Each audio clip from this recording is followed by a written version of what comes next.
घड़िया के जमीन पर गिरने के बाद पूरे घर में एक लम्हे के लिए खामोशी छा जाती है। अहमर फौरन घड़िया को सहारा देकर उठाता है। उसकी आंखों में गुस्से के साथ अपनी बहन के लिए बेहद दर्द होता है। वो शारिक की तरफ देकर कहता है, भाई आपको अंदाजा भी है कि आपके गुस्से ने आज किया कर दिया। जिस बहन ने हमेशा आपका साथ दिया आज वही आपकी वजह से जख्मी पड़ी है। शारिक एक लम्हे के लिए घड़िया को देखता है मगर रीना उसे अपनी गलती मानने नहीं देती। वो कहता है, यह सब मेरी वजह से नहीं हुआ, तुम लोगों ने मुझे मजबूर किया है, मैं सिर्फ अपना हक मांग रहा हूँ। बढ़िया दर्द के बावजूद उठने की कोशिश करती है और कहती है, शारिक हक मांगने का भी एक तरीका होता है। अपने ही बहन भाइयों को दुश्मन बनाकर कोई अपना घर नहीं बचा सकता। मारिया यह मंजर देखकर जार जजार रोने लगती है। उसे अपनी वजह से घर में होने वाली लड़ाइयों का एहसास सताने लगता है। वो घड़िया के पास बैठकर कहती है, बाजी मेरी वजह से आपको इतना कुछ बर्दाश्त करना पड़ रहा है, शायद मुझे ही सबसे दूर चले जाना चाहिए। घड़िया फौरन उसका हाथ पकड़ लेती है और कहती है, नहीं मारिया, तुम कहीं नहीं जाओगी, तुमने कोई गुनाह नहीं किया कि सजा तुम्हें मिले। यह बात अमर भी सुन लेता है। वह मारिया को तसल्ली देते हुए कहता है, जब तक मैं जिंदा हूँ तुम्हें कोई अकेला नहीं करेगा, सच एक दिन सबके सामने जरूर आएगा। दूसरी तरफ शेख खामोशी से वहाँ से चला जाता है, लेकिन उसके दिल में एक अजीब सी कशमकश शुरू हो जाती है। घड़िया के अल्फाज बार बार इसके जहन में गूंजते हैं। पहली बार उसे एहसास होता है कि शायद वो गुस्से में अपने ही घर वालों से बहुत दौर हो चुका है। इधर शहीर अपनी अगली चाल चलने की तैयारी कर रहा होता है। वो फहद को फोन करके कहता है, अब हेमर को आफिया से दूर करना पहले से ज्यादा जरूरी है, घर के हालात खराब है, आफिया जज्बाती है, यही सही वक्त है। फहद जवाब देता है, आप फिक्र न करें, मैं आफिया को खुद संभाल लूंगा। लेकिन फहद ये नहीं जानता कि आफिया ने उसकी कुछ बातें सुन ली हैं। आफिया खामोशी से खड़ी रहती है और पहली बार उसके दिल में फहद के खिलाफ शक मजीद गहरा हो जाता है। वो सोचती है, अगर फहद वाकई मेरा खैर ख्वाह है तो वह मेरे और अहमर के दरमियान फासले की बात क्यों करता रहता है। इसी वक्त आफिया को एक और हैरानकिन बात मालूम होती है। उसे पता चलता है कि अहमर ने उसके वालिद के कारोबार में शामिल होने से पहले कई बार उसे कुछ बातों से खबरदार किया था, मगर उसने हमेशा यह समझा कि अहमर उसके वालिद के खिलाफ है। आफिया की आंखों में आंसू आ जाते हैं। वो खुद से कहती है, शायद मैंने अहमर को गलत समझा, शायद वह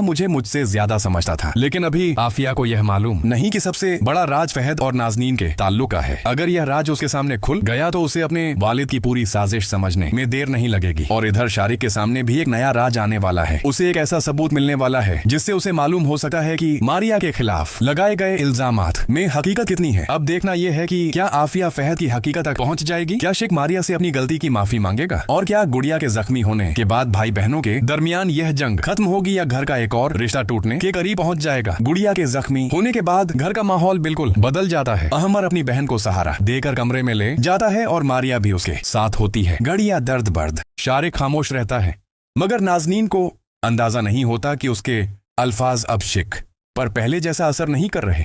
उसी दौरान शारिक को अचानक नाजनीन और उसकी माँ की पुरानी गुफ्तगू याद आ जाती है। उसे मारिया के खिलाफ लगाए गए इल्जामात भी याद आते हैं और दिल में शक पैदा होता है कि कहीं वो अपनी बीवी की बातों पर अंधा एतमाद तो नहीं करता रहा। इधर आफिया अहमर के पास जाती है। वह धीमी आवाज में कहती है, अहमर, क्या वाकई आपको लगता है कि कोई जानबूझकर हमारे दरमियान फासले पैदा कर रहा है? अहमर कुछ लम्हे खामोश रहता है, फिर कहता है, मैं तुम्हें किसी के खिलाफ नहीं करना चाहता आफिया, लेकिन इतना जरूर जानता हूं कि जो कुछ हो रहा है वह इत्तेफाक नहीं है। आफिया की आंखों में आंसू आ जाते हैं। वो कहती है, अगर मैंने आपको कभी गलत समझा है तो मुझे माफ कर दें, लेकिन मैं चाहती हूं कि अब आप मुझसे कोई बात ना छुपाएं। अहमर उसका हाथ थाम लेता है और कहता है, मैंने तुमसे कुछ नहीं छुपाया, लेकिन तुम्हारे अपने लोग तुमसे बहुत कुछ छुपा रहे हैं। यह जुमला आफिया के दिल में तीर की तरह लगता है। उसी वक्त फहद आफिया को फोन करता है और उसे दफ्तर आने के लिए कहता है। आफिया जाने से पहले अहमल की तरफ देखती है और कहती है, मैं वापस आकर आपसे उस बात का जवाब जरूर लूंगी।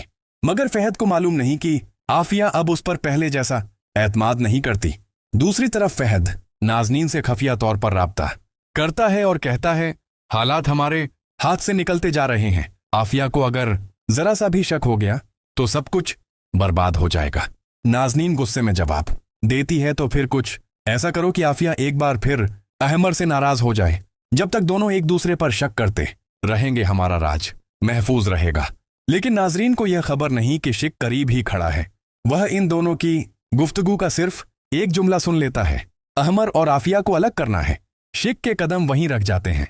उसके जहन में एक ही सवाल गूंजता है, नाजरीन को आफिया और अहमर के रिश्ते से आखिर इतनी तकलीफ क्यों है, और फहद उसके साथ क्या कर रहा है? अब शिक पहली बार अपनी बीवी पर नहीं बल्कि नाजनीन की हर बात पर शक करने वाला है। क्या शिक नाजनीन और फहद का राज खोल पाएगा? क्या आफिया अपने वालिद शहीर की असल साजिश तक पहुंचेगी? और क्या हम और आफिया गलत फहमियों को खत्म करके एक बार फिर एक दूसरे का साथ देंगे। कहानी अब इस मुकाम पर पहुंच चुकी है जहां एक छोटा सा राज पूरे घर की बुनियाद हिला सकता है। सादिया अब मजीद खामोश रहने के लिए तैयार नहीं होती।